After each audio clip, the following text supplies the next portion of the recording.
Je me trouvais sur le campus d'une université qui s'appelle Yale, sur la côte est des États-Unis. Il était 12h30, 12h31.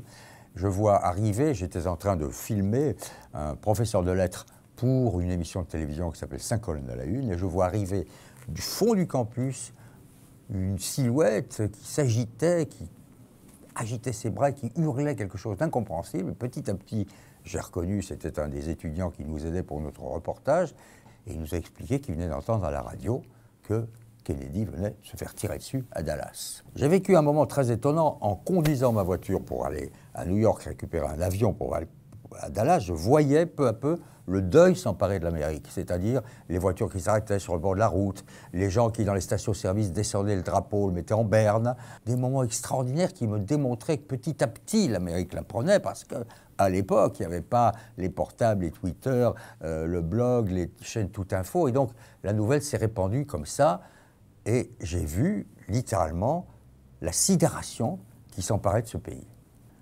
J'arrive à Dallas, ce n'est pas tout à fait la même atmosphère que sur la côte Est, parce qu'il faut savoir qu'une partie du sud-ouest américain, et du Texas et de Dallas, détestait Kennedy. Par exemple, le premier taxi dans lequel je monte pour aller au commissariat de police, où se passait évidemment toute l'action, je lui dis quelle tragédie, quelle horreur.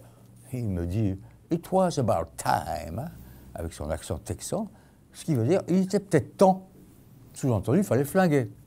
Mon premier réflexe, c'est d'aller évidemment tout de suite là où se passe l'action. C'est ça, un journaliste. Il faut être là où ça se passe. Et ça se passe où? Dallas Police Headquarters. Je suis au centre d'un fait divers exceptionnel. C'est le moment peut-être le plus important pour l'Amérique de cette deuxième moitié du XXe siècle. C'était inattendu, c'est énorme. Le reste de l'Amérique croit que c'est un complot universel, peut-être l'URSS, peut-être l'Union soviétique, peut-être Cuba. Entre-temps, l'avion de Kennedy est déjà reparti pour Washington avec le cercueil, et Johnson qui a prêté serment. Il y a tout ça, on l'apprend par les radios. C'est un moment tout à fait exceptionnel.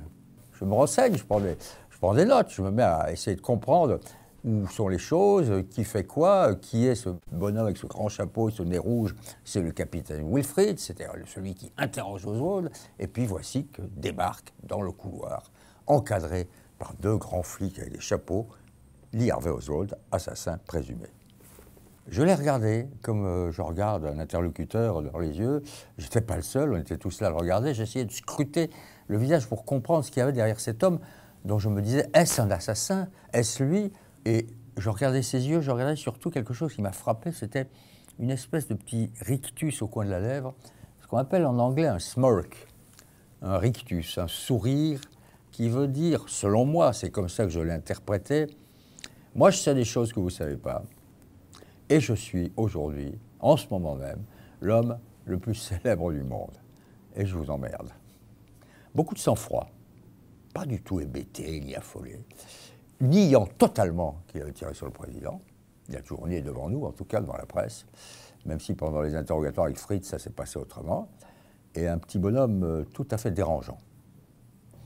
Le souvenir numéro un, c'est ce couloir avec ces câbles de télévision, la fumée des cigares, les silhouettes très hautes de ces flics avec leurs chapeaux de cow-boy, leur visage un peu livide, parce qu'ils se rendent compte qu'ils sont aux prises avec un événement qui les dépasse. Nous étions tous dépassés par l'événement.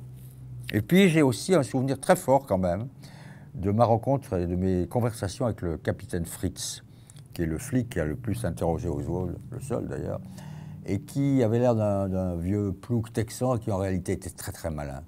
Et il a eu une phrase très forte, puisque je l'ai vu après que Ruby ait tué Oswald, et je lui dis « Mais c'est un complot, c'est pas possible, si tu Oswald, il y a une raison.